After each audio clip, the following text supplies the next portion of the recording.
అంటే open system కూడా సరిగ్గా ప్రయారిటీ ఇవ్వట్లేదు. సో రెండు విషయాలు ఇక్కడ మీరు చెప్పింది, నిన్న 165 పెట్రోల్ పంప్స్ కాను నిన్న నైట్కి మేము తీసుకున్న ఇన్ఫర్మేషన్ ప్రకారం 29 పెట్రోల్ పంప్స్ డ్రై ఉన్నాయి. రెండో విషయం, ఇప్పటికి చూస్తే దాదాపు అది నెంబర్ పెరిగింది. కారణం ఏంటంటే మనకు వైజాగ్ నుంచి రాజమండ్రి అక్కడ ప్లాంట్స్ ఏవైతే ఉన్నాయో స్టాక్ పాయింట్స్ ఈరోజు క్లోజ్ అవడం వల్ల ట్యాంకర్స్ డిస్పాచ్ అవ్వాల్సినవి అవ్వలేదు.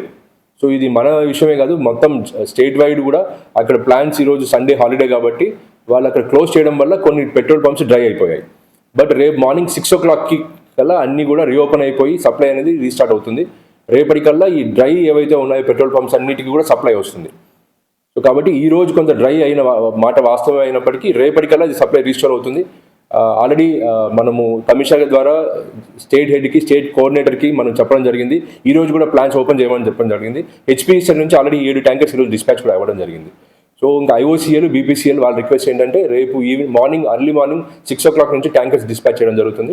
సో రేపు అన్ని పెట్రోల్ పంప్స్లో డీజిల్ పెట్టించే బాధ్యత జిల్లా యంత్రాంగం మీద ఉంది. ఎవరికి ఇబ్బంది లేకుండా చర్యలు తీసుకోవడం జరుగుతుంది. అండ్ కూపన్ సిస్టమ్ మీరు అన్నారు, ఖచ్చితంగా అగ్రికల్చర్ అధికారులు కానీ రెవెన్యూ సిబ్బంది అందరికీ ప్రొసీడింగ్స్ ఇవ్వడం జరిగింది.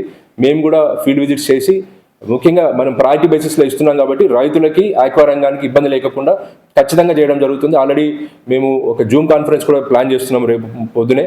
అందరూ పెట్రోల్ పంప్స్తో ఓనర్స్తో మాట్లాడి అక్కడ విఆర్ఓస్ని పెట్టి ఖచ్చితంగా వాళ్ళకు కూడా ఇన్స్ట్రక్షన్స్ ఇవ్వడం జరుగుతుంది. ఎవరైనా సరే సహకరించకపోతే ఖచ్చితంగా వాళ్ళ మీద చర్యలు తీసుకోవడం జరుగుతుంది.